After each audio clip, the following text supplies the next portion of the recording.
It was my wife that dared me once. Before we got married, I would tell her, look, I'm going to launch an airline one day. And I don't know, for some reason, she believed in it as well. I'm like, why would she? People shouldn't believe it, but she did. And then she goes to me one night, you know what? I'll call you a man if you do it. I'm like, bro, my manhood is at question now. How can I say? Please tell me that wasn't the main reason that you... It triggered me. Honestly, look, I knew I was going to do it. I knew I wanted to do it, but I didn't know it was going to be at that time. I think aviation has turned me into a man. In today's episode, I'm joined by Kazi Shafiqur Rahman, founder and CEO of SunnaMusk, as well as Firnas Airways. He described his meteoric rise, how he went from coming to this country in 1997, not being able to speak a word of English, finding a job as an airline cleaner, all the way to eventually owning and running his own airline, which was actually covered by Channel 4 in a now famous or infamous documentary. He also talks about how he founded the internationally successful business SunnaMusk along with his family and the trials and tribulations which came with that. An incredible episode, so much to get through, so let's jump right into it. As always, I'm your host, Arib Siddiqui, and this is Muslim Money Talk. Before we begin, we actually noticed only about 10% of you are subscribed to the podcast.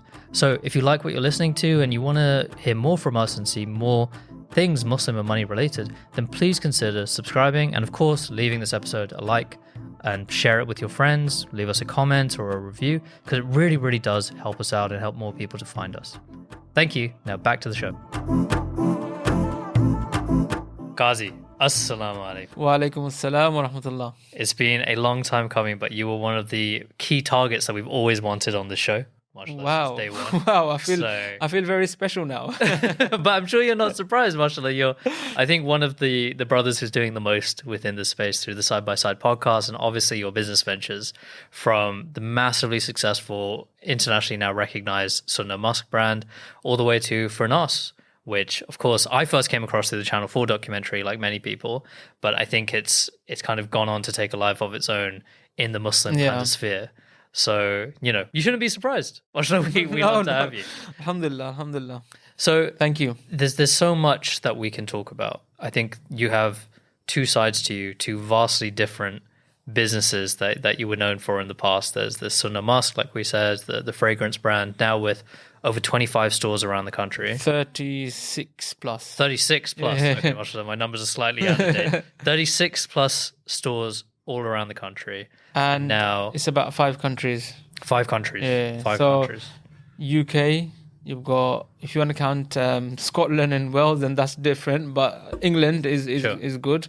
We've got France, we've got Netherlands, we've got Sweden, and we've got Germany. Sweden as well. Yeah. Gosh. Okay. When I think of the other countries, I think, okay, there's loads of Muslims there. Yeah. I don't really know the stats of Muslims in. There's a huge community in Sweden, I think. In Stockholm area. Expats, I guess, from like Pakistan. Arab. There's a good Arab community there. Really? Gosh. Yeah. So on the one hand, there's SunnaMusk. On the other side, there's Firnas, which, entirely different business, entirely different outcome, entirely different side to you as well, which we got to see immortalized in the famous Channel 4 documentary, How to Start an Airline, which is how I first became aware of you. And interestingly, actually, I met your brother-in-law when I was working at PwC. I think he's your brother. Yes. So we actually joined the same team. Furqan. Exactly, Furqan. Ah. So we joined the same team. He started as a graduate. I came in after I did my MBA, and just through like chats in the prayer room, and we used to sit next to each other and went hard desk. He was like, "You might know my brother-in-law, Kazi Shafiqur Rahman." So I was like, "Oh wow, okay, very small world, very small world." So amazing. Shout out Furqan. Thank you for thank you. Sending Kazi our way. I mean, he started a business himself as well. Yes. It's called Ivy Lords, and they do, I guess, property management. So I've way. recently let my property through him. Wow. It was quite a smooth process. Mashallah. Okay, we'll drop a link in the video at this point if people want to check that out. So Kazi, there's so much to talk about, but when I went around just asking people about you and what they thought of you, the same few words kept on coming up. Mashallah, people said that you were one of the bravest people they knew, one of the most determined, and also one of the craziest. And I hope you don't take that in the wrong way. You know what? I'm finding this interesting because I usually ask people questions. Now I'm thinking like, oh my God, what has this guy found on me? No, nothing I don't think that you wouldn't know already. But listen, tell me about your journey, because when I see you and I see what you're doing, especially through the Side by Side podcast, which mashallah is an incredible thing that you've started. Similar to us, you have people on every single week talking about their stories, their lessons from entrepreneurship, but also your own stories. I feel like I know you and your family to an extent, right? So let me try and feedback your story and you tell me if it's not matching up. So you were born in Bangladesh. You moved here in 1997 along with the rest of your family. You were age 13. There were 11. You were age 11. Okay, Yeah. age 11 in 1997. There were 5 brothers. 5 brothers. 5 brothers, and I know you have at least one sister. 2 sisters. 2 sisters. Gosh, so 7 kids that your parents brought over here. And you left school after GCSEs. Yes. In this country. So you weren't here in this country for very long. You then did your GCSEs. You left after that period. So I left school when I got to year 9. So I started in year 7. At that time, obviously, I didn't speak a word of English. Yeah. And I didn't speak a word of English for a considerable amount of time until I started my first job. So I left in 2000 and then I was pulled into madrasa. My father wanted me to do hifz and alimiya. And I was very keen on design and engineering, anything that was practical. So obviously, it wasn't my wish to leave school because that's when I really got into the gist of school. Because first 2 years, you're just getting bullied, you're getting pushed right, left and center. How did you survive? You didn't speak any English? Because I guess all my classmates were Bengali. So and the teachers as well? Teachers, Indian, Bengali, and I had a special teacher. So I was pulled from French class. I wasn't allowed to go to French class. I was put into a one-to-one English class, and I think that was instrumental. At that time, I hated it. I really hated it, that whole one-to-one aspect. The teacher was so adamant, if I missed school one day and if that class fell on that day, he would literally turn up at my door to find out where I was. He was so serious. Mr. Islam. Mr. Islam, you owe him a lot. Wow. Do you know what? Now that I look back, he taught me everything, grammar, writing skills. You know, I suppose a lot of people speak English, but they don't really know what they're writing or what they're saying. But knowing, you know, the basic grammars was so important, and that really played a vital role in the development of SunnaMusk. So yes, I was pulled out of school. I was put in madrasa, and then I restarted my whole year 7 again. And then I got to year 9 again or year 10, and then I told my dad, look, it's just not for me. So it was your decision. You said, I'm leaving. Yeah. For the madrasa aspect, it was my decision. Yeah. But the school aspect was my father's decision. Why did your father want? He wanted me to be a hafiz and alim. He wasn't particularly interested in us getting a GCSE or something. He knew like the Islamic school had an element of GCSE, so that's why he wanted us to do like combine. So what did your father do? Because I know he used to travel to the UK often when you were in Bangladesh. 1986, he came as an imam in Enfield Mosque. Okay. And then he moved to Finsbury Park Mosque and then Forest Gate Mosque. So he served his whole life. He's no longer with us. He passed away in 2012. But he was an imam and a teacher to so many people. So one of the examples I can give, have you heard of Ibrahim College? So the founder, Hafiz Mushfiq, he was he is my father's student, and it's his family that actually brought my dad along to the UK. Whoa, okay. Because when they used to migrate to Bangladesh, my father used to teach them in their local village. And then their father, I think they saw something in my dad, and they were like, you know, we need to take this guy for our mosque. So that's how it went. Him over. Yeah, that's how it went. Gosh. So you came over here and then you left school. And what I loved in the documentary about this part was you said you had a real passion for aviation that was born when you were a child. Do you want to talk about that, how that started? Planes, I don't know like how that came into my blood, but I think the earliest memory of me and planes was when my father used to travel back to Bangladesh. So at that time, there was no direct flights or anything into Sylhet airport. So they would land in Dhaka and then take a smaller plane, and that small plane would shuttle people from Dhaka to Sylhet. And at that time, he could pay, I think, 5 taka, and he could go on top of the rooftop of the airport and see the planes land. And when the plane landed, I was like, wow, like, what is this magnificent thing? That is so amazing. You know, it was at night time, so you could see all the lights and, you know, all the flashing lights on the wings. And then obviously the people came out. I was like, why are they sliding out of a chute or something? It's like, Was it? Because I couldn't very clearly see like how they were getting out of plane. So I thought they were just sliding off. Right. So to put it into context, because they go into this in the documentary a little bit, where you travel back to the village that you grew up in. You said you grew up there was no electricity, there was no running water. Where was the village? It's a place called Zokigonj. Zokigonj is, so the other side of Zokigonj is Karimgonj in India. Right. So there's a river that splits Bangladesh and India. I mean, it's not always river. There's some, I guess, parts that are land, but our part was end of Bangladesh is Zokigonj, and if you were to cross the river, then you'd end up in India. Gosh. So it's, I would say it's a countryside. Yeah. You have to travel quite a bit. I think you have to say it's the countryside. Yeah, it is a countryside. And I don't know, in this country, we live in a city, very, very busy city. But over there, when we go to Bangladesh, we just love the fact that we live away from city. Of course, you can appreciate it because of how far you've come. Yeah. MashaAllah, wow. So because of that love of aviation, you decided, I'm going to leave school and I'm going to go get a job in an airport. Was that the thinking? The job, you know, the job found me. So I left school. I didn't have a job.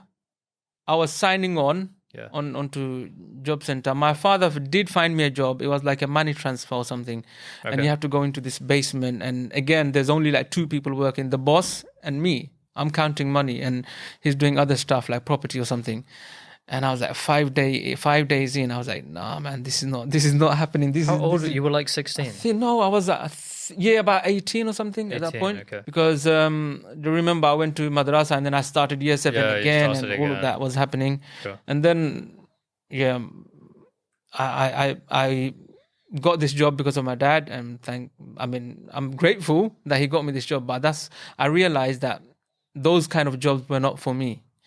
It's like sitting down, you know, counting money or administrative type of jobs wasn't for me. So I was signing on to job center, and one day the advisor, he said, look, there's it's not the advisor that said. I found the printout. You know, you have to go on I don't know if you know, but you have to go and search for jobs on that machine, and you have to take it to your advisor and say, look, I found these jobs. Can you help me get those? And I found this cleaner job, aircraft cleaner, and it was based in City Airport. I was like, bingo, this is it. Because you got to clean the planes themselves. And I was like, wow, this is amazing. I'm gonna be around planes. I'm gonna be in airport, and I'm gonna see all about planes. Okay. And I took it to my advisor, and he set me up with an appointment with the manager. And I turned up for my interview wearing a suit. I went to Matalan and I bought myself a fresh pair of suit for a cleaning job. And obviously it worked because you got the job, right? Yeah, absolutely. And he was like, why? Like, you're the only guy that's just dressed up in a suit. Yeah. Well, it showed you were serious. And you clearly were. You stayed there for 3 years.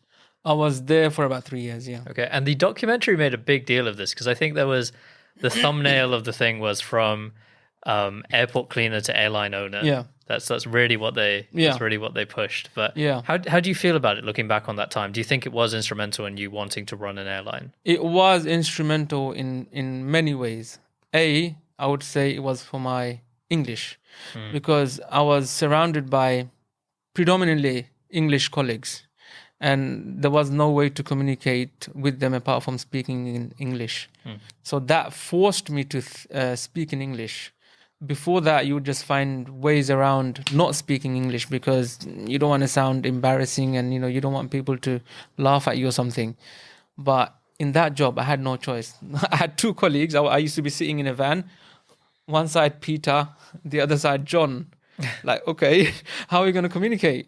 So you were forced to pick it up. I was forced to start speaking in English, and alhamdulillah, that's when I started speaking English. Okay. Before that, I was just shying away from speaking in English. And then the second reason was, I guess I got too exposed to planes. I was exposed to planes, and I got to speak to pilots. I got to speak to ground staff. I got to speak to cabin crews. I got to wander around in terminal, airside, landside, airside, they call it. And it was amazing. It was such an amazing experience, despite me, doing the cleaning job. It didn't really faze me, or I wasn't embarrassed. Obviously, I didn't go and shout from the rooftop saying, "Hey, I got a cleaning job." Yeah. If someone asked me, then I would say, "Yes, that's what I do." But predominantly, it was an amazing experience, and I got to learn so much. And then it was John, my colleague that used to sit on my left in the transit van. He used to say, "What are you doing here? You're so young. Why are you wasting your life?" Oh, were they all a lot older? Yeah. They were like in their 60s. Oh, really? Yeah. So, like, it's something they did close to retirement. Yeah. For them, it was just a pastime job. Right. It wasn't really a career. Yeah. So John goes to me, "Oh, what are you doing? Why don't you go and learn to fly the damn thing instead of cleaning it?" I was like, "But I don't have GCSEs. I don't have any degrees. I don't have anything under my belt to, go and learn to fly. And I know you have to have some sort of a degree at that time." That's what I was thinking. And then he goes, No, Google it up, and you don't need so much. And then I was like, wow, I don't need GCSEs. I don't need degrees to learn to fly, as long as you're willing to learn. And then I thought, you know what? Why is it a hold up? Why is my GCSE a hold up? So in madrasa, I was just messing around. I wasn't paying any attention to any of the classes. And then I went back to evening schools. It was called Keen Student School on Valence Road, E1. Okay. And I used to go to evening school after work. And that's when I ended up, alhamdulillah, getting a B in English. Because that's when I wanted to learn. So that was your first GCSE? Yeah, my only GCSE, by the way. Oh, no way. And this because of that dream. Because of that dream. And the dream then was to become a pilot. Yeah. Okay. And then I tried various avenues, and then that's when 2000 and it was just after 9/11. It was still quite the whole vibe of 9/11 was still quite prominent, and people were still looking at you in a funny way. I remember one time I took a photo of a plane from our van, and one passenger went and told the police. And then the police came and saw me in my workplace. "Why are you taking photos of planes?" But you worked at the airport. Yeah. And then the police was saying, "Look, we know, why you did it, but we just have to do what we have to do." Okay. But yeah, I wanted to learn to fly. And then I took a few lessons. And at the same time, I knew, like, if you wanted to get into a flying job, like with BA or any of the established airlines, they would look at GCSEs. They would look at your actual academic background.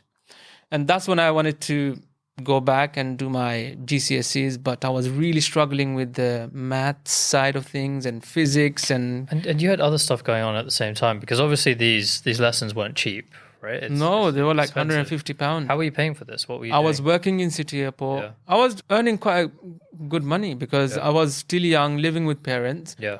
I didn't have any expenses. Unmarried. Not married. Yeah. And I would just help my family with the family expenses, and the rest of the money I would get to keep. But did SunnaMusk not come around the same time? So SunnaMusk came after I got fired from my job in City Airport. So I started off as a cleaner, and then I upgraded my job slightly. Yeah. I went into catering. So, when you go to airports, you see these big trucks pull up and they come and, put food into the planes. That's what I used to do. So my company used to make the food, and I used to be the guy who used to drive the trucks, pull up to the truck to the plane and deliver the food. You must have got a lot of free food. Man, like that's how my belly came. Like having French croissants every single day. Mashallah, you look very different than how you did in the documentary. Bro, you've seen in the documentary, I was like Oompa Loompa. Mashallah, you're very trim now. Very trim now. Alhamdulillah. What was I saying? What was it? You got the job as a caterer. Yeah. So I got the job as a caterer, and then the real reason why they fired me is not because I used to turn up late on my early shifts. So I used to love early shifts, but I never used to arrive on time. And then one day what I've done, I was like, I used to take a moped to work. Yeah. So I told my friend, so there was 4 of us. So I was the first guy in that company. And then I, recommended for 3 other friends, they're good guys, they're looking for jobs. And then my manager would take them on. I told one of my friends, look, just clock me in. I'm locking my bike up. I'm on site. But they used that against me to terminate my job. Okay. And funnily, at the time, you must have been really devastated. I was, because I had no other source of income. I was working in City Airport. And then what I used to do, the only thing that kept me probably going is, obviously I went back to signing on. At that time, I had money coming in, so I got myself a car on finance, Audi A4 convertible, brand new, off the showroom. Wow. I didn't know what I was doing with my money. So I didn't have any knowledge of money or what I was doing with my money. However, I would advise my English colleagues, like they would ask me, oh, how come you have so much money? I was like, yeah, I don't drink and I don't gamble. That's why. So I would talk to my friends about money, but what I was doing with my money, I should have saved, but I had this car, and then that became a liability on me because now I have to keep up with the finance payment. And a lot of young people, especially when they fall into, especially Muslims in our community, that's often the biggest mistake they make. Literally, like leasing cars. Yeah, it was purely a show off thing, I think. Yeah, I was stuck with the car. I went back onto signing on, and then while I was signing on, I think I was doing some side hustles, like because my dad taught me to teach Arabic, not Arabic, but teach the Quran. So I did that on the side, and then that's when SunnaMusk we stumbled onto SunnaMusk. Because you had a brother who was studying in Egypt at the time. Was that my brother Kazi Shafiqur Rahman, Sheikh Lutfur Rahman? He's the Imam in Regent's Park Mosque at the moment. The first non-Arab Imam. First non-Arab Imam, and that's a big deal because even in our community, it's a big deal. Yeah. Normally. Yeah, it's just certain things are done in a certain way. He was studying in Egypt, and he's a fan till today. He's still just the way I am with aviation and planes. He's the same way with perfumes. He would ask if someone was wearing a nice perfume, would ask him like, "What are you wearing?" And he had a collection. And by that time, so before my City Airport and all of that, I've done so many different small businesses here and there. So we come from Bangladesh. Obviously, all we know is stuff to do with Bangladesh. So there was this whole thing going on in Bangladesh where they banned fatwa, Islamic fatwa. They banned it? Yeah, they banned it. And then the person who was giving fatwa, they banned him. And there was a whole uprising in the UK around that time. I don't know when it was. I think it was 2005 or 4 or 3. Right, I don't know. Okay. And then we used to go to those events and sell those cassettes, and books. Cassettes? Yeah, cassettes. We used to duplicate, copy cassettes of the speeches of those people. So the people that were jailed, so would get their cassettes and then would sell them. So that was like your first kind of entrepreneur. Yeah. I remember we needed a table, so I had to build my table. So at that time, I used to still go to Stepney Green School, and I remember buying wood from the DIY shop, and I used to go home, and then I would I built my table. So I dabbled into a few businesses, like I even done car rental. So I had this Audi A4. And your brother was taxiing as well. Yeah. My eldest brother was taxing, and I just wanted to do business. I like the idea of having money. Yeah. And I remember once my dad caught me saying this red-handed. So, the mechanic. So you take your car to the mechanic and, when they pull out the bundles, like to give you change or something, and if you're like, wow, like, this guy's got so much money. And then I would come home and say, oh, I could have become a mechanic because I'm always a hands-on guy. And because this mechanic is making so much money. And obviously my dad is a very religious guy. And he's like, why are you like so interested in money? Da, da, da, da. But did that impact you? Because we often find this when we talk to guests, that people think that you can't be religious and thinking about the deen, but also be interested in making money. See, Dad, he wanted us to be religious first, and then you can do something else afterwards.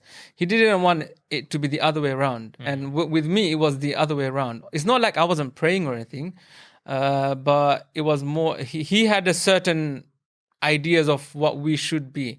I think 3 of my brothers, they fulfilled his ideas either before he passed away or after he passed away.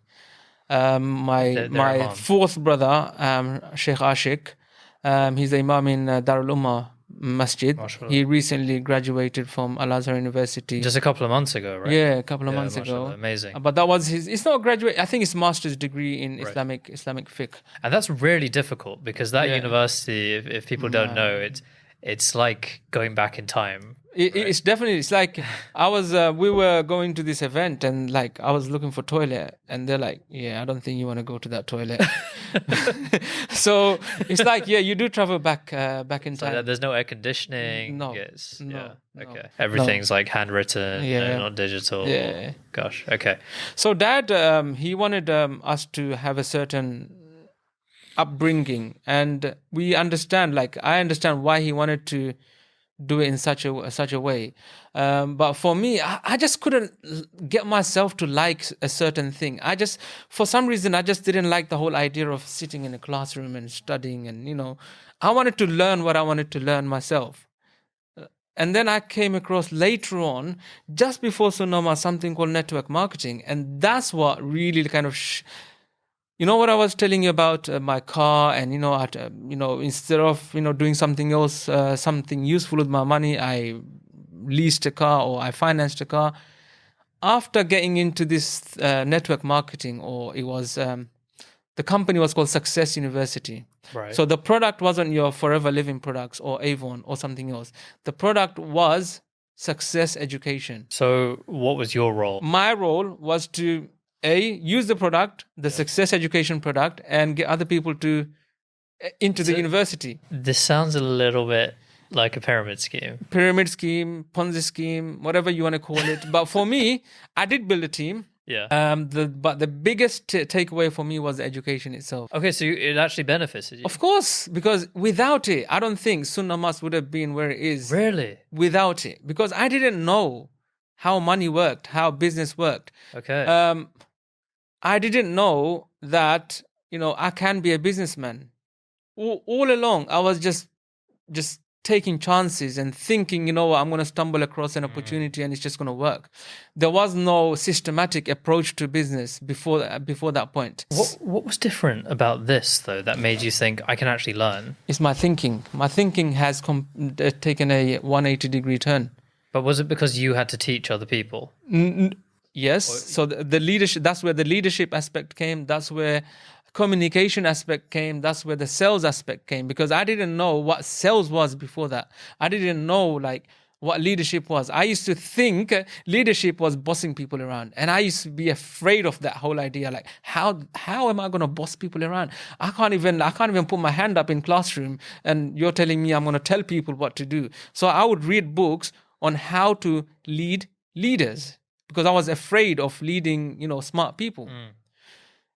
So yes, through the recruitment of the network marketing business, I learned all of this: communication, leadership, sales, because you had to do all of that. What I took away, the biggest takeaway, was the shift in my thinking, in my how I saw the world. After, I suppose, coming across goal setting, that was the number one thing that's the first thing that they make you do. Set goals. The idea of learning how to set goals. So they would give you printouts through post every month with a magazine and some materials like CDs. and then I would consume them. Like I would be very quick at consuming this education because this is exactly what I wanted to learn. Wow. I wasn't interested in learning, advanced formulas of maths. I wanted to know how to make money. How to make money, and that's where your interest came. Literally, and then that's money. what made me think, okay, it's not just Richard Branson who can maybe launch an airline. If what these guys are saying is all in your thinking and you have to just pick something and you have to have a definitive plan for it, and you're going to manifest it, it's going to come to you if you have a plan and you execute that plan. So why am I, selling myself short? So you had the passion. This success education university thing helped you to realize I could maybe actually do this. I could do this for myself. Yeah. And the dream was sort of born then. Your brother was kind of doing SunnaMusk. No. You and your brothers had said that. So there's a gap in between this phase and SunnaMusk. So SunnaMusk still didn't come along. It still didn't. Okay. At that time, I'm still doing Success University. Okay.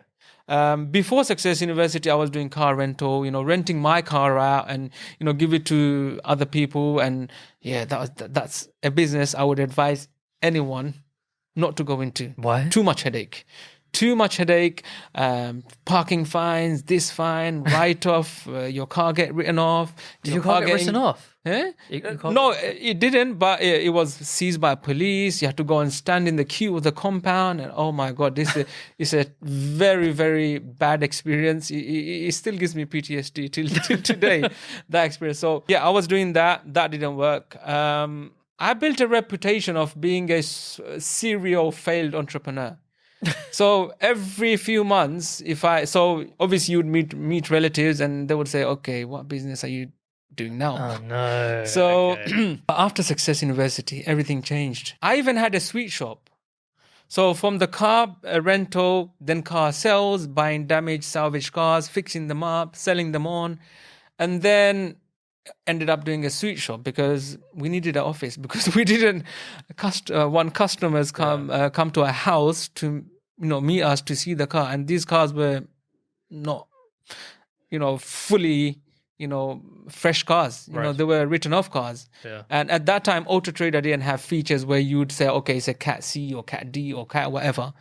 Now people are more open to the idea of write-off cars. At that time, like, if the repair was good enough, we'd just say, we wouldn't mention anything. If someone found out from the HPI check, then yes, they found out and we'd tell them. So we didn't want people to come to our house. So we needed an office. Either meet them in a petrol station or meet them at an office. Was this the lockup that they showed? No. In the documentary. That's way after. Okay. Before that, so that we did take an office to meet our clients, customers. Yeah.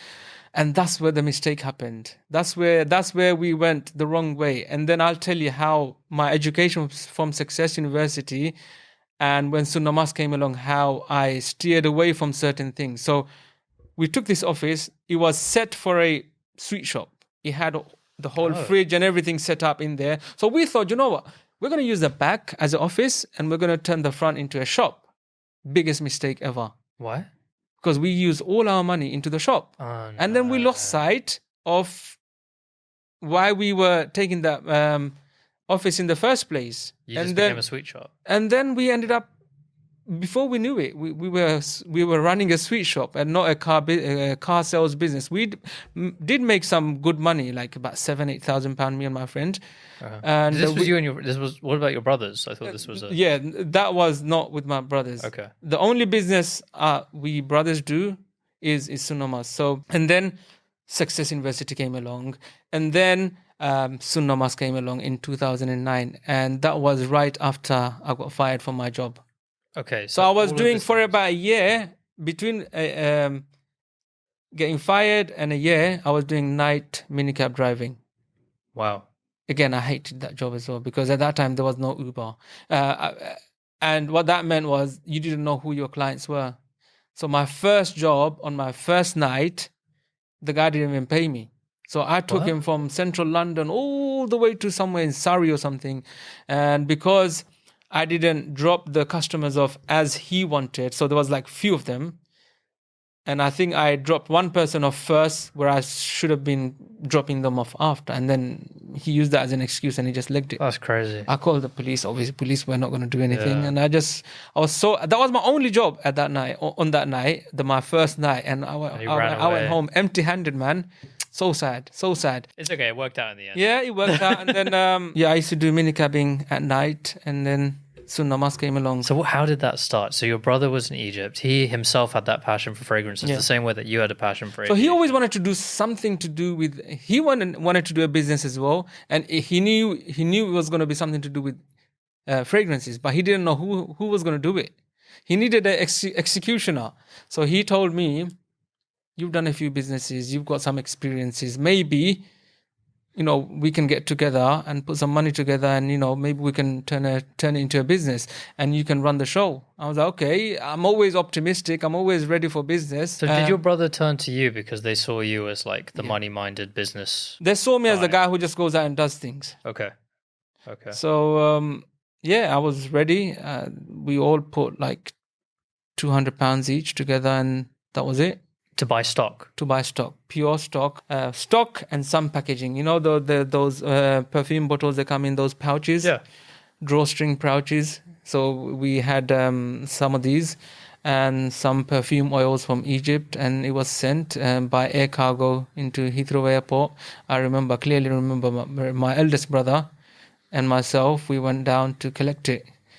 And we're like, hang on, what do we do now? Like, we've got the stock. What do we do? That was my next question. What was the plan, right? Did you have a distribution There was no game plan. We didn't know how we were going to sell the stock. I think the vague idea was we would go to events, and when there was an event, like a weekend event, in Islamic Muslim community, we have many events. So go to the events and sell at the events. And that's what we eventually done. What year? This was like 2012? That was 2009. 2009? 2009. Because now when I think of like these big Muslim events, I think of like Muslim Shopping Festival, Halal Food Festival, that time, all none of of these that was things. happening. Yeah, because you see all these people with different stalls doing everything. There's like fragrance brands, there's people selling like alcoholic-free drinks, and we go there and we advertise Kestrl and Islamic finance and all of that. But at this time, this was pretty new. No one else was really doing it. There was only one thing that was happening at that time. I think it was close to us was Myland. There was a Mela that used to happen, but you can't take part in fun fairs. So it was the Mela that we would go every now and again, whenever there was one. But again, all of that costs money. We were looking for ways to sell without paying rent, right? Because we couldn't. Like, if you're going to pay rent from day one, how, you can't generate enough cash flow. Which is so different now, where you have 36 plus stores across 5 countries. Yeah. And of course, I think one of your biggest feature places is Westfield, Stratford. That's our one. But at the time, you were trying to avoid rent, so you didn't even have a market stall. So at that time, Westfield didn't even exist. Of course. It didn't even exist. Other shopping centers did exist, but Westfield was still getting developed. I didn't know what Westfield was, or I think they opened one shopping center around 2010 or 9 or something in White City. Yeah, White City. Yeah. But we were still starting off. Like, we had no clue of where we are going and how this is all going to turn out, because I was still doing minicabbing at night, and I was doing selling during the day outside, maybe on Friday, after Friday prayers, and whenever there was an event, small event. I clearly remember we went to Ibrahim College, and there was an event happening, and a lot of people turned up, and we were there with our little 2 trays. And I remember I couldn't fill up the bottles because I've never experienced selling bottles. So my brother, he sent some syringes to use to fill up the bottles because he knew we couldn't fill it up. But white musk was so thick, it wasn't even getting pulled into the syringe. So you had to like your hands shaking, and then it was spilling over, and then... But what were you learning through this process? Because what was the feedback from customers? It was obviously popular. The feedback was very good quality fragrances. I think that's still we get the same feedback because we've maintained that. The quality was good, and there was no other feedback apart from that, because there was no customer service involved, because you're just selling here and there, and you know what, people know that you're not there for long term. But there must have been, did you have a website? Did you have a phone number? Yep. So initially I remember. Yeah, it was supposed to be sold through online. It was supposed to be a digital business. Yep. How can I forget this one? So before we done all the stalls and everything, we went and done a website. It was based on Zencart. I don't know if you remember Zencart. I've heard of it. We paid someone, I think £500 to make us a website, but there was no customers. Customers weren't coming to the website. Obviously, they don't know what we do. Yeah, of And secondly, it's fragrance. How are they going to buy something that they don't know? And we thought, okay, do you know what? That's not going to work. We better, hit the ground and, go and meet our customers. The website and went out there. So we had the website. We always would put the website on all our branding just so we can put it out there. But nothing was being generated from the website. So, bro, you're telling me like this story of how it started. And from what you told me so far, it seems a little bit like it was a mess when it first started. It was a total mess. It was a total mess. And because I'm the driver and I'm learning everything as I go along. So I'm trying to figure out how we go from here to, mashallah, the huge success that you are today. Like, what happened in between? I think the major shift happened in those, while I'm saying like, okay, I don't know what I've learned, but I think it was molding me as a person. Okay. It was this whole process almost became a formula. And somehow we just did the right thing at the right time. Now that we look back, I was like, oh, that was the right thing to do at that time. But we didn't know we were doing it that way. So I think the biggest thing was consistency, going out every day. Not every day because there was no event every day. It was every Friday. And I remember until I said to myself, I cannot wait for someone to come and help me out. It wasn't moving fast enough. So while my brothers were there, so normally to set up a Friday Jummah stall, you've got 30 minutes to attract customers, and because people are just they vanish. Like within half an hour, they're gone. Of course. So you have to catch them while they're coming out. Yeah. You're giving out the samples. You're trying to sell at the same time. It was a very fast 30 minutes to 1 hour. Outside East London Mosque? East London Mosque, behind East London Mosque, in front. You couldn't do it in front because they would always tell you to go late. So you'd go around the back and, set up the stall. And then I realized, setting up the stall was too long because you're getting everything out and then you have to put everything back in. So I was using the back of my minicab. So I had a 7-seater. So I would put all the stuff on the back to make a shelf in the back, and all the products were there. And once I'm done, I just put it away and just shut the boot. Okay, so like a portable store. Yeah. So how did I go from the mess to for it to turn into a proper business? I think it was consistent. As every day we were learning, every day was it was school. It was, I guess, university or school or college or something. Yeah. While it was live for me. I always say to people when they ask, should I do an MBA? Should I study this? I say I learned more in running a business for the first 6 months than I did in the entire time studying, out of textbooks and case studies and all of that. That's exactly what happened with us. We've learned, I think the first 6 months, definitely. And just to take you back a bit, what did Success University teach me was focus. If it was any other business, I would plateau maybe after 3 months, and I would think, okay, this is the dead end. But what Success University taught me was to stay disciplined and focused on your path. And that's something that we didn't do when we went from car selling to a sweet shop. Because remember, there's no game plan, there's no business plan, there's no focus. Money can't be focused. Just pure money can't be focused. Then you're going to be doing this and that, anything that brings you money. Thank you for listening to Muslim Money Talk. If you like what you've heard so far, you might be interested in checking out what we do at Kestrl, the Muslim Money app. Kestrl is a service that helps Muslims who want to grow their wealth without having to compromise, whether it's on their belief or user experience or price. I founded Kestrl because of how fed up I was at how poor Islamic financial services were in this country. Often people didn't use them because of how bad the user experience or customer service, and indeed how high on price they were. So Kestrl was the answer to that. If you download the Kestrl app today, it can help you by creating a budgeting plan, plug in whatever bank account you have, and it will create a auto budget just for you. You can then tell us what goals you're saving for, and we'll save towards them automatically into pots, and then crucially link you towards Sharia compliant investment and savings products as well. So download Kestrl today and try it out for yourself. Now back to the podcast. In the startup world, we call that your Northstar or the mission, the reason you started this. So at Kestrl, our mission is to help Muslims to grow their wealth without compromise of their beliefs. And whenever we come, loads of things come our way.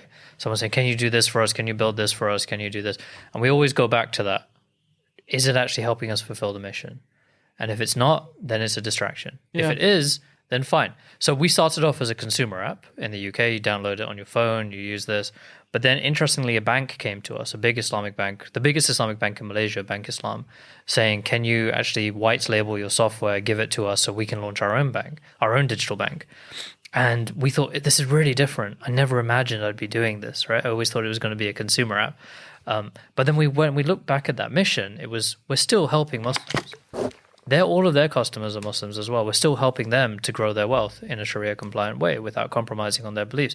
It's just not the way that we imagined it was going to be. So that's kind of, I think, what that gave you. It gave you a sense of purpose and a mission that, okay, it can't just be about making money, because there's 1,000,001 ways to make money. Yeah. Right? But you needed to stay focused and disciplined. Literally, if we didn't stay focused, then I guess we would have plateaued and we would have faced so many difficulties that within the first 2 years, we faced all the difficulties that a business that could face. And we faced it, and we're so lucky that we have faced it within the first 2 years, and it was over. I mean, challenges in business, they are there. Just like life challenges, business has its challenges, and you just have to get through it.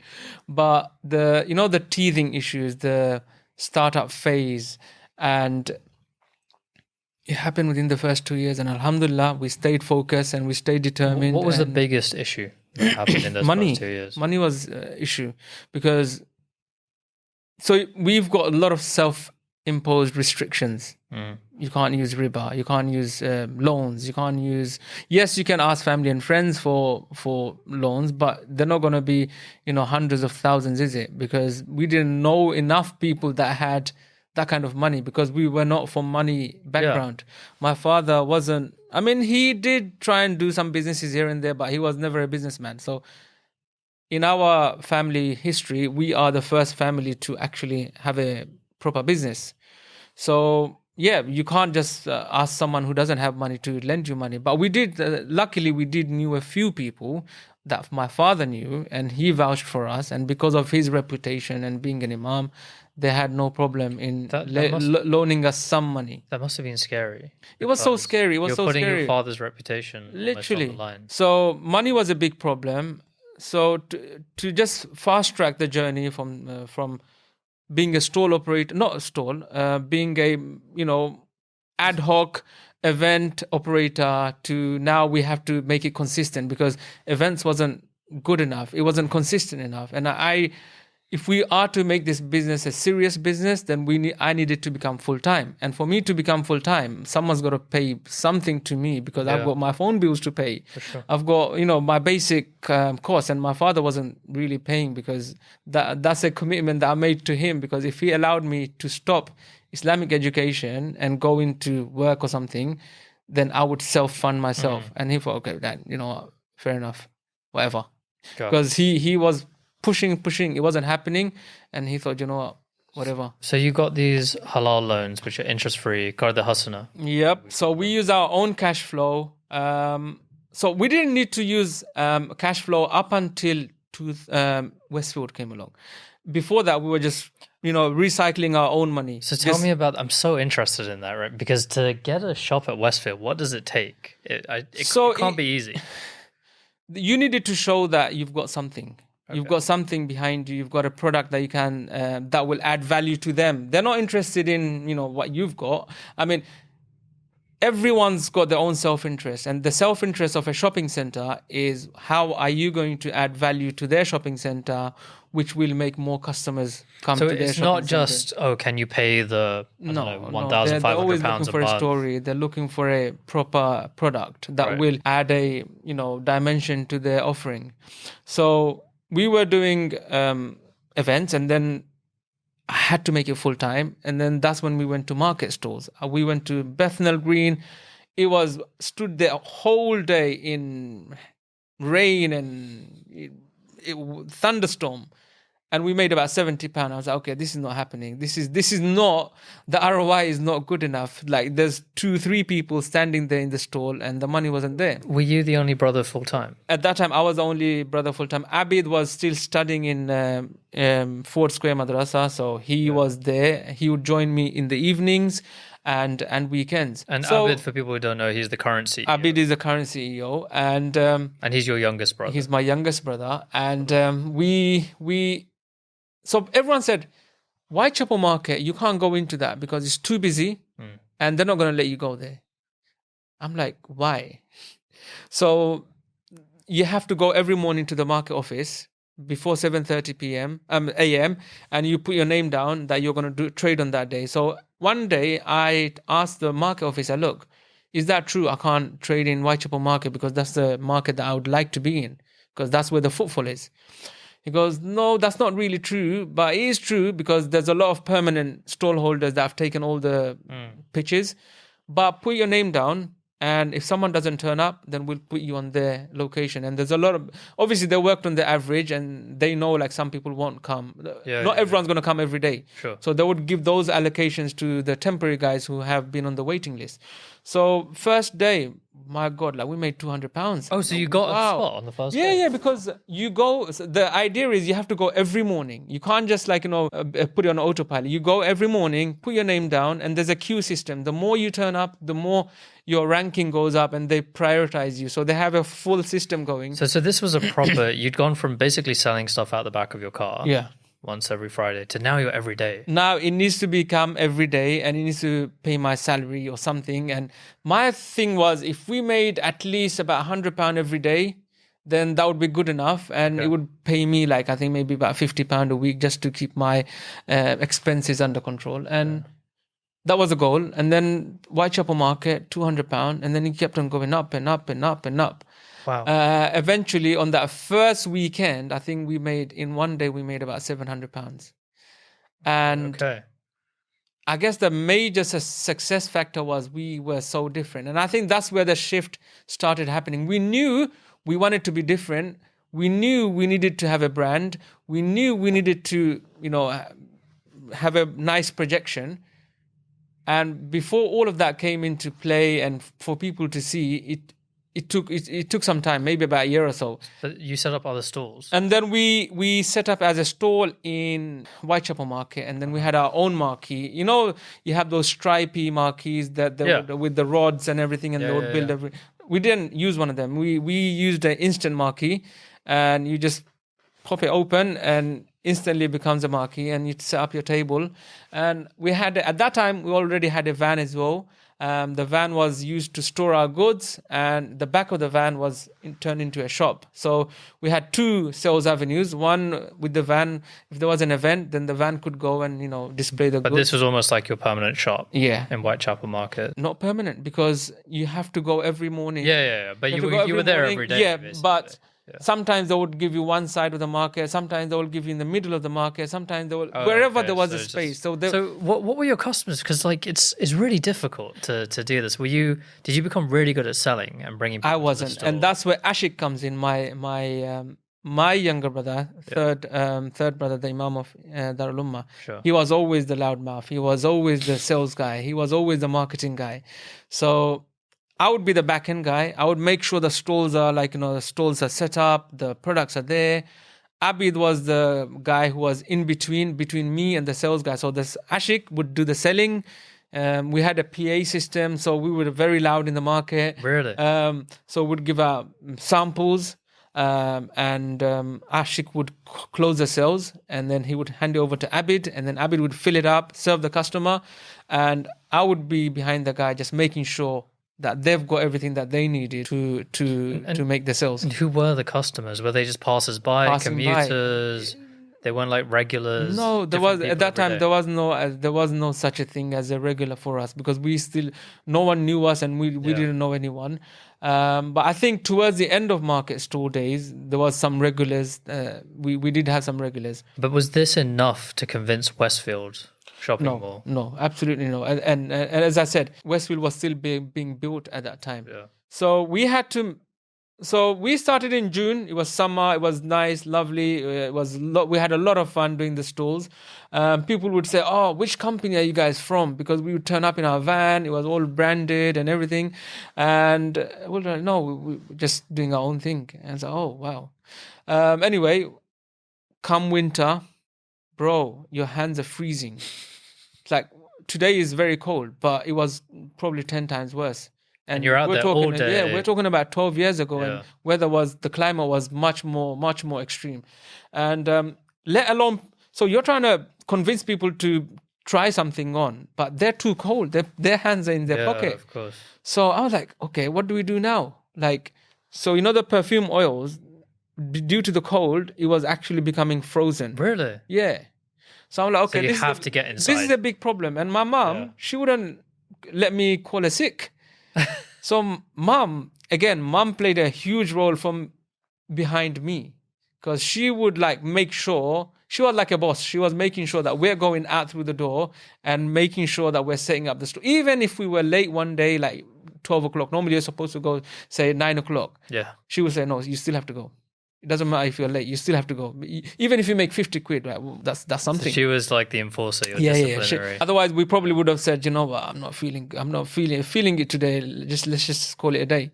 But no, she didn't allow us to do that. And then You needed to get indoors. we needed to find an indoor solution. And then I was Googling one morning and like looking for space, commercial space. And then something came up, says commercial opportunities or commercialization opportunities. And the link took me to Ilford Shopping Centre. I was like, okay. Oh, Exchange. Ilford Exchange. Okay. And I was like, okay, this is interesting. I knew there was a lot of toy stalls that would sell toys, Yes. but I've never seen someone selling perfumes. Sent an inquiry, get an appointment. Us 5 brothers, we turn up at the pitching meeting. We have to go and demonstrate our products. The lady liked our products. She said, yeah, we're happy to give you an opportunity. Here's the rent. And when we saw the rent, we almost fell off our chairs because How much was it? So this is one of those stalls in the middle of the yeah. So they hallway. would supply, it's called retail merchandising units, RMUs. Right. And then they would give you the stand and the electric, and you just have to put your products and start selling. And so we were paying 20 pounds per day in market stalls. So you'd buy those vouchers and you would activate a voucher every day. But over there, they were asking for £900 for a week. I was like, what? £900 a week? £900 a week. And then it went up to £1,400 a week leading up to the Christmas weeks for those 2 weeks. And then went back down to about £600 per. So these toy shops are paying £900 a week or more than that? During Christmas time. So it builds up to Christmas time. And then it Right. goes to about £600 per In week off-peak after. seasons. Yeah. Okay, but you did it. And Yeah, you we did it. And we were like, okay. So we had a predicament. Like, what are we going to do? I'm not going back to the stores for sure. That's not happening. Yeah. Because I'm the guy who has to go out there. And this is it's a lot of hard work. And then we spoke amongst our brothers and we said, you know what? If we can make our money back, if it's break even, then let's give it a shot and see what happens. At least we'll make our money back. And then alhamdulillah, £600, £700, £1,200, and it went up and up and up and up. It was working. It was working, and that's when I started thinking, okay, so we're paying this kind of rent, and we're still surviving, and we're still like, okay, now let's look at other opportunities. But what do you put that success down to? Was it the quality of your product? Was it your sales? Quality of our products, the idea of selling, because every business has a sales aspect. Yeah. Not many people realize that they're in a sales-driven business. Yeah. And we recognize that we were in a sales business. Like, it was purely sales. If we didn't speak to the customers, they wouldn't know what we were doing. But it was still just physically you going out there. Literally. You couldn't do a PA system anymore, so you were just going out and so the malls people. would not allow you to do any of that. They would not allow you to burn the bukhur, so you have to used tester cards, and that's when the tester cards came along. Yeah. We printed tester cards, and before that would just cut up cardboards and give it to the customers to sample our products. Bro, we had to do Yeah, what of we had to course, do because of course. we didn't have money to spend on fancy those marketing. kinds of things. And then I was driving, Stratford shopping center, the old one. Yeah. You go around there, and then you see there's a hoarding that says biggest mall in Europe, biggest urban shopping center in Europe. I'm like, okay, you know what? I'm going to send them an email. Yeah. Let's see what they say. We're still a very underbaked company. We barely have some products. But we how barely long have had packaging. how long had you been at Ilford Exchange? About 6 months. 6 months, and then you reached 6 out to months, and Westfield. then we went to Westfield, and then the guy, he responded the very next day, Okay. saying, "Yep, we have some opportunities, £65,000 a year, and we'll just give you the space, and the rest you'll have to do yourself. You have to build your own stand, £65,000. plus VAT, plus the rates. It works out to be about, I don't know, about 100. Was this a stall? Yeah, stole. Like They will an just, RMU? Yeah, no, they will just give the space." Oh, so it wasn't even for one of the... And that's where we hotels. needed the money. Okay. Before that, to do RMUs, we didn't need any money. So this was your first where you went out, Yeah, and that you was raised the an- money yeah. from your father's community Yeah. off of his name. Yeah. Okay. So, yeah, Westfield, they came along to Ilford Exchange. They saw our products and they loved it. Well, they didn't love it straight away because, again, I had this issue with lateness. And in the documentary, you'll see that I have an issue of lateness. There is a scene in the documentary which I wanted to ask. Today, I arrived, I think 5 minutes before time. I think You that did was watch good. that. He was on time. Yeah, Absolutely. that was good. But there's But the I scene had in the... I always had a timing issue, and the day these guys coming Yes. from Westfield to come and see Yeah. what we're doing, the stall wasn't open, and in a shopping mall environment, this is you're crucifying You're losing yourself. money. Yeah. You're gonna get imposed. They do not like to see a vendor not open Of at the course. designated, because they're promising the customers we're open from 10 o'clock. That means we're open. They can't have some shops closed. So anyway, the guy was about to leave. So I begged him, please don't leave. Let's go and have a coffee. I bought him a coffee, and then I convinced him, and he said, yeah, I'm going to give you a spot outside, right outside Top Man. Okay. And the guy went pin drop silence, like silent after that day. Like he doesn't even respond to me anymore. He told me I can have the spot. And then that was it. He ghosted me like for 6 months, and the mall is about to open, and still no one's talking to me. So I went back to the original person that I emailed, Ian Mitchell. He's now one of our board of advisors. Whoa. Okay. We convinced him later on that he should join us instead. Yeah. And then, Ian Mitchell said, yeah, someone's going to call you tomorrow.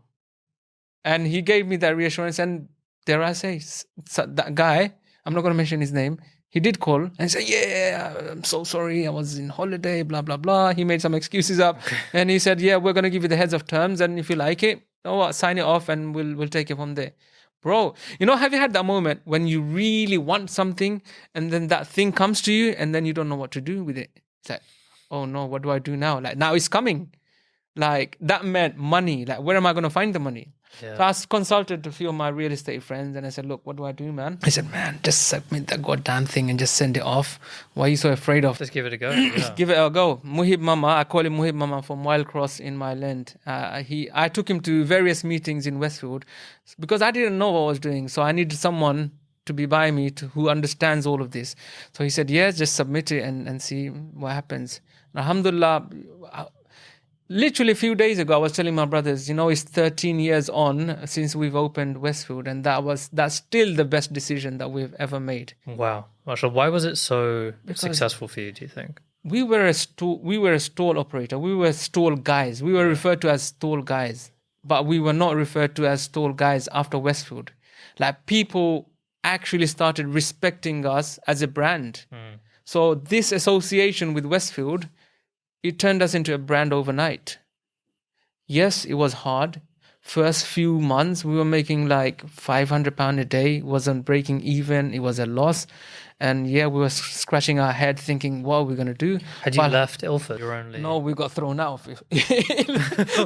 Why? We've got this history of getting thrown out. No, we got thrown out because Ashik, Yes.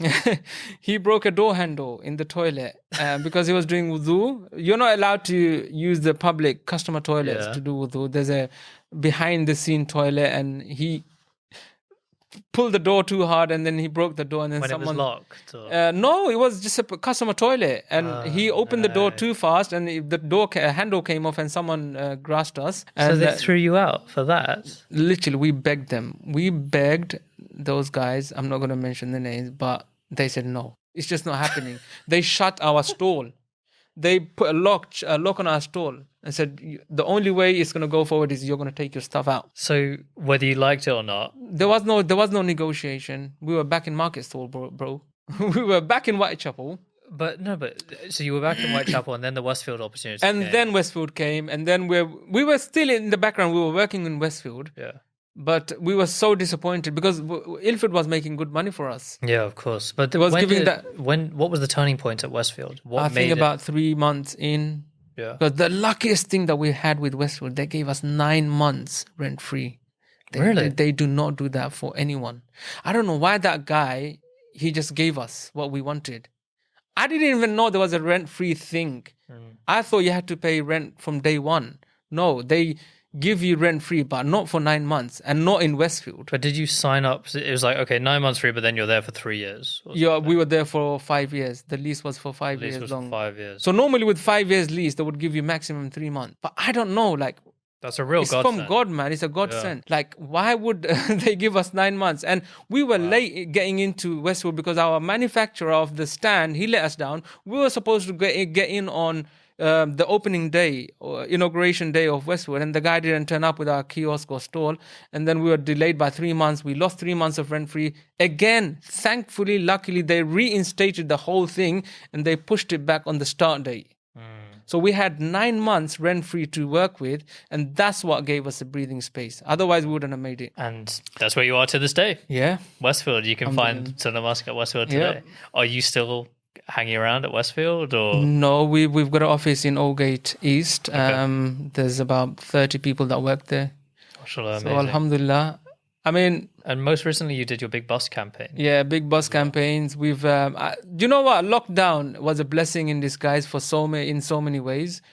Although so many people lost lives, but if you look at it positively, from a business point of view and purely from a selfish point of view, and Abid really capitalized on it because the shopping centers were like gods before. Like in real estate, they were like the gods. Like they choose who they take. They choose who they throw out. They retain absolute control over the leases and everything. So yeah, I think Allah brought them back down to earth, and they were willing to negotiate, make group deals, combine deals. So at that time, that's when Abid was in driving seat already at that time, during the first lockdown, and he made some really good deals. And yeah, that's where the massive growth happened. It was after lockdown. Incredible. Up until lockdown, there was 6 SunnaMusk locations. And then he went up. mashallah. There's so much I want to ask you about that, but I think we have 15 minutes left. Wow. We've talked a lot on this. It would be remiss of me not to bring up the airline, right? Firnas. And I know it's been talked a lot. There was the famous Channel 4 documentary about it, but it represented quite an interesting time in your life because this film crew followed you around on this journey for 2 years. Yeah. Was it 2016 to 2018? Yeah. It was released in 2019. Bro, you know so much. Oh, do the research, right? Do the research. But it just struck me as it was so raw and like real. And what I loved about it was it's very rare when you see a Muslim on TV and you see them just praying, right? Often in the documentary, you would just be stopping and praying salah. And the best part was when it sees you performing wudu and your foot's in the sink, right? Which is such like a real thing that so many of us do so many times a day. But you never see it, especially not on TV, let alone Channel 4, right? But beyond that, it went into so much. It talked about the relationship with your co-founding team, the three of you. There was Abdul Rakib, and then there was the what was his name? John Brayford. He was kind of, like pushing you guys along and feeling kind of annoyed, but kind of proud of you guys and all of this, which was this beautiful dynamic. But also it brought in your family as well and your wife's view. And you had a young daughter as well at the time. And that really made it real. That it's not just some guys who are into planes who are giving it a go. This is real and people's lives are at stake. And so, I think commendment to you for signing up to that process. But Were you happy with what the documentary turned up with? With the documentary, when it came along, as you said, it was, I thought, like, you don't get 1 hour on primetime TV for free. Like, it's a godsend to me, and it would be stupid of me to say no to these people. Did they reach out to you? They reached out to me. How did they find out? So it's a funny story. So when I was doing the airline thing, and we were looking for an angle, how are we going to position ourselves in the market? Before I started my journey, I used to write to so many hundreds of journalists to talk about my story, and none of them found it very interesting. I was like, okay, you're a dreamer, you want to do this. Okay, so what? They said, reach out to us when you have a lot more meat on the bone. That these are the words that they would use. And I thought, you know what? We need to have a story. And then that's when I see Allah sends you people at the right time in your journey. So when I started the journey with the aviation project, often people would ask me, so what is it that you're trying to do? I couldn't explain to them what I was trying to do in one word or in one sentence. In the documentary, because I think the documentary introduces you as, this kid who moved here in 97 and you only had one GCSE and you had this dream that you wanted to launch the UK's third long-haul Sharia compliant airline. all in one. And the immediate question in the viewer's mind is, okay, wow. And secondly, why? Right? Like, why? And also, what I think for a lot of people, you immediately think, what about an airline is not Sharia compliant? Yeah. And then you think, oh, maybe it's the alcohol and the dressing and all of that. But was that the real reason that you wanted to do it?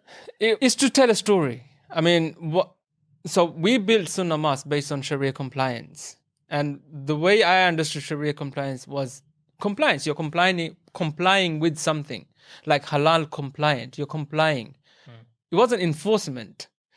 And I think what the media understood, or they wanted to understood in such a way where it was enforcement. We're going to enforce this and we're going to enforce that. And it wasn't supposed to be that. People really turned on you at some point for the Sharia thing. And you guys got a bit scared because the documentary touches on this.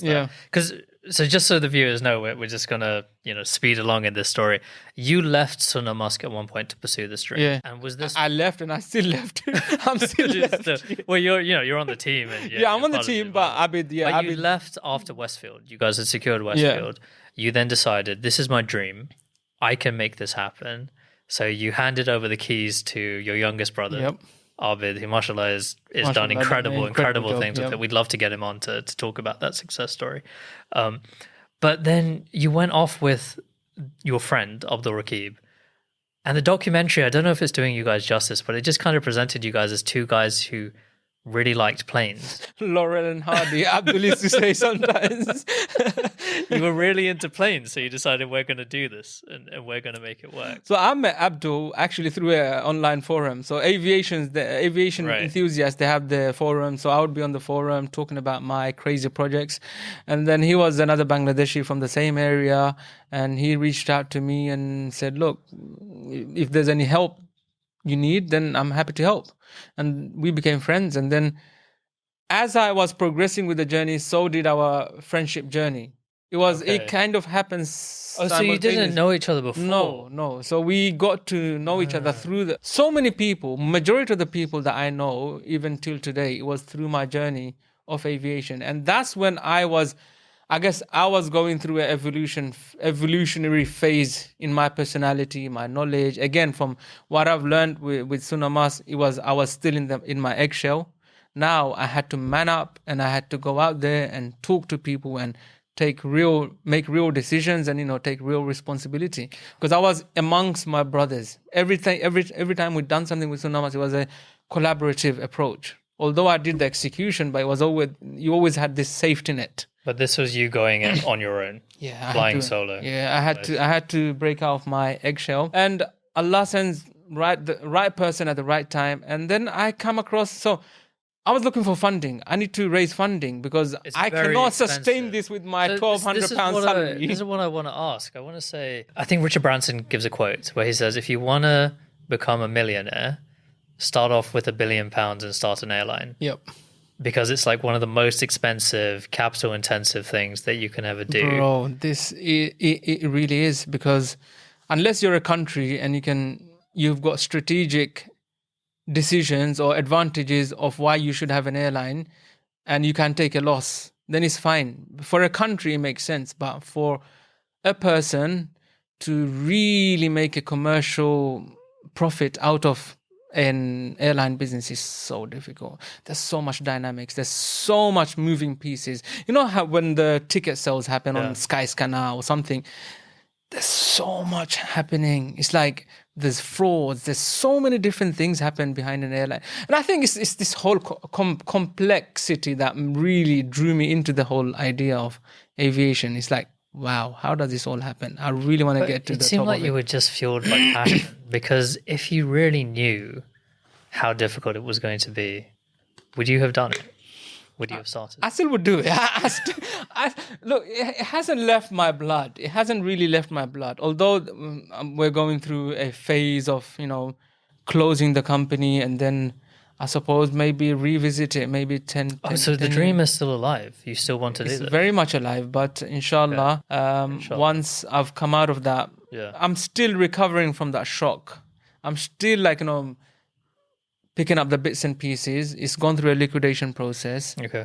And unfortunately, lockdown really just it was like a headwind in aviation terms. It was just a lot of headwind that completely threw us off track. And the money that we raised was nowhere enough to recover from any of this. I think the documentary says at the end you raised around £344,000 or something.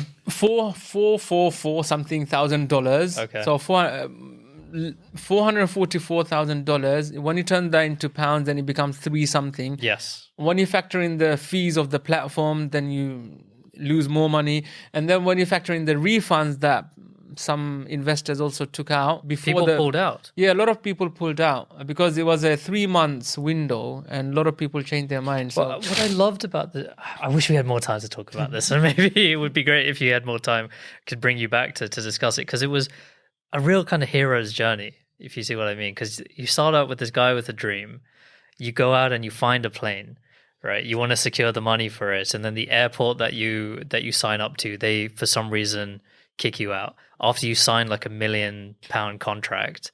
And it was just this crazy moment where you're sat there in your office and you're you're looking at the paper and it's like, okay, this is for £1 million. Yeah. Should I be doing this? And then it's almost like you just say Bismillah and you sign. Bismillah. And then the cameraman just says, do you think that was a good idea?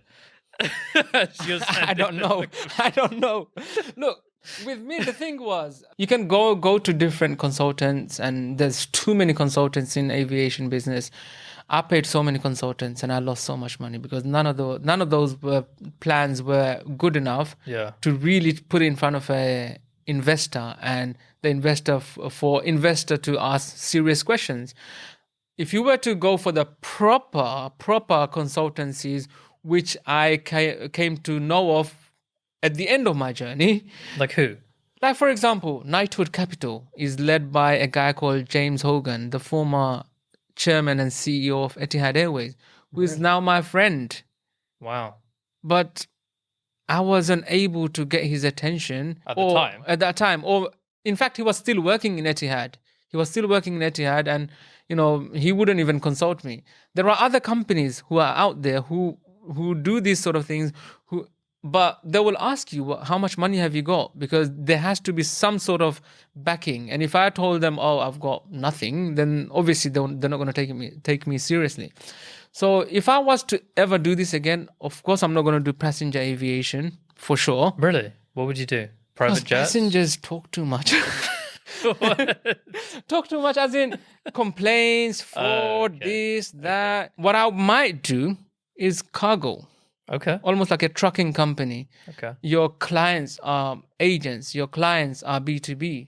Very different business. Very completely, still in aviation, but completely different business model. And I wouldn't do like a airline per se, cargo airline. It's going to be just like they will call you up and they will like ask you to do a mission, and it will be a mission specific company. So it's like an ad hoc charter company based in cargo business. So what happened? Because the documentary ends very optimistically, where at the end of the documentary, you managed to purchase a 17-seater plane, so a lot smaller than the original plane. It was leased. It was leased. Lease, Yeah. right? So you're leasing a plane.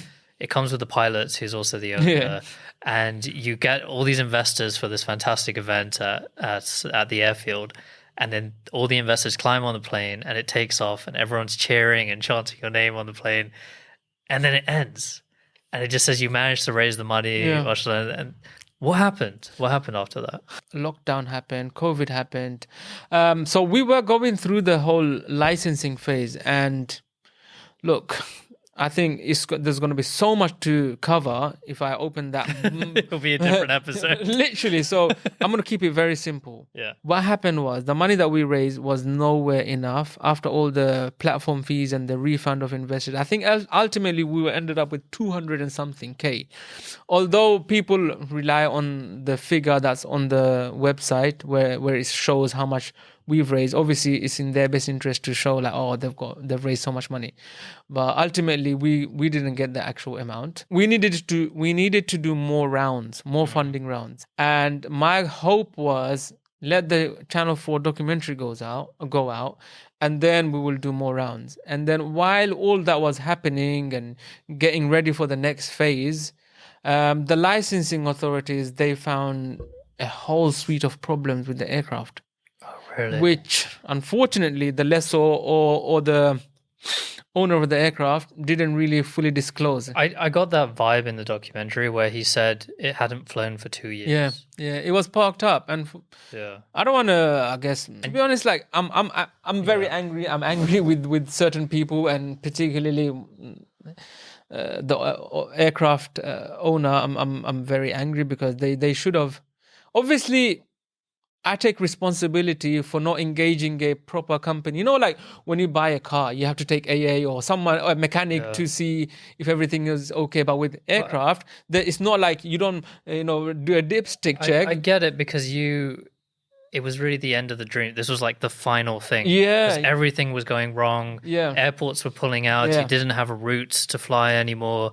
You'd lost the original, aircraft that you were going to buy. This seemed really like the final ticket to achieve that dream. Yeah. So, but it sounds like, inshallah, this dream is very much still alive because you have the contact network that you have now, the reach that you have. Mashallah, you're seen as like one of the best entrepreneurs, let alone Muslim entrepreneurs within the country. So if anyone can pull it off, it's got to be you. Inshallah, make dua for me that I have that Allah gives me that energy back, because I do feel like as I am getting older, when I look back at what I did, when I rewatched that documentary, obviously my son watches it like every week or something, and he goes, "I'm so proud of you, Dad." Mashallah, how old is your son? He's 6, and he understands, and he's very proud. But when I look at it myself, I was like, "Shit, was that me?" like I can't believe like I had so much like courage and braveness. I'm like, yeah, I wouldn't do that now. Because I guess the courage of naivety. Yeah, when you don't know. Yeah, all the things that were going to happen, all the things that would go wrong, and it can give you a lot of courage. And sometimes that's the kind of madness you need to pull something off. Like I think about that with my own business. If I knew now what I was going to go through and how difficult it would be, I would never have done it. I would never have literally. done it. But Allah conceals things from you for a reason. I think aviation has turned me into a man, really. Like from a business perspective, I knew nothing about fundraising, share options, this, that. How do you work out valuation, pre-money valuation, post-money valuation? These were all like scientific terms to me. And I used to ask the CFO person, I was like, what does this mean? Or how do you get to that? Or how does it... I was having a course. I was learning. It was your education. Literally. And bro, like this... Honestly, it really did turn me into a man, I would say. Kazi. And by the way, that idea, it was my wife that dared me. Really? It was my wife that dared me once. Because, I don't know, I used to just, before we got married, I would tell her, look, I'm going to launch an airline one day. And I don't know, for some reason, she believed in it as well. I'm like, why would she people shouldn't believe it, but she did. And then she goes to me one night, you know what, I'll call you a man if you do it. I'm like, bro, my manhood is at question now. How can I say Please tell me that wasn't the main reason that you... it triggered me. Honestly, look, I knew I was gonna do it. I knew I wanted to do it, but I didn't know it was gonna be at that time. Wow. For me, it was probably gonna be another 6 to 10 years later. But still. But I said, do you know what? Challenge accepted. Because there's this moment in the documentary where your wife and daughter had gone out to Bangladesh, and at this point, the dream was really almost dead. Yeah. Right? The airports that you were going to fly to had pulled out. Was it Wakefield? It was Waterford. Waterford. And they got so annoyed because I called them Watford. Yeah, Irish people not did not appreciate that. Waterford Airport pulled out from the deal for whatever reason they did. And you flew out to Bangladesh and you hadn't told your family what was going on. And you sat around this fire with your wife. Abid was there. Yeah, as well, Abid right? was there. Abid was there, and your daughter. Yeah. And you break the news to them. What was their reaction? They were devastated. I mean, I don't know about Abid. I think he's more calculated than I am. So he probably knew it could go either way. It could either happen or it could go south. But obviously, me and my wife, we were like, there's only one way it's gonna happen, it's by happening. Like, it's gonna launch. So for her, it was very, very difficult news. And she was like, oh, why didn't you tell me? And it's okay. It's okay to start. It's okay to start very small. And now that I look back, you know what? Maybe I should have just started opening a cleaning company in aviation and slowly work my way up, just like with SunnaMusk, how we done. know. But I went all in, and I went right into the deep end. And I guess everything, bro, happened. I believe everything happens for a reason. Whatever we do, every action that we take, is by the permission of Allah. And I think that's what was supposed to happen in my chapter of my life journey. And I was supposed to be maybe trained or taught that way some of the life lessons. And honestly, it really knocked me. It finished me. It crippled me when everything came crashing down after the first lockdown. I was going through depression. I was going through anxiety. You got people calling you. You got lenders that have loaned money to me as a person, not as a business, because they wouldn't lend it to the business because it's too risky. Yeah. So they looked at me and they gave it to me. So now these people are calling me for their money. I'm like, what am I supposed to say? I don't have it. So yes, it was a very difficult time. Obviously, I didn't blank those people. I was always, yes, the responses were slow, but I never ran away from talking to people. I can tell how it would have made you to a man. And I had to just get through it, and that's when my fitness journey came. And boy, I think that really if you helped. can't tell, mashallah, Brother Kazi is in a very different shape than he was in the documentary. So that must the fitness journey definitely helped, because running, jogging, working out, it kept me sane. Yeah. Otherwise, I would have become a madman. Gosh, there's so much more I want to ask you. I feel like this warrants a part 2, but we're literally out of time. Completely. Let people decide. Let people comment below and say, if you want KSR back on the show, I hope you say yes. Bring it back. Yeah, please do. That would be fantastic. Brother Kazi, I can't thank you enough. Thank you so much. Thank you so much, bro. Assalamu alaikum. Assalamu alaikum. Thank you for listening to the Muslim Money Talk podcast. If you like what you heard, then please subscribe to Muslim Money Talk wherever you might have been listening to this. Give us a like and share it with someone who you think might be interested. It really, really helps us out. Thank you. Assalamu alaikum, and see you next time.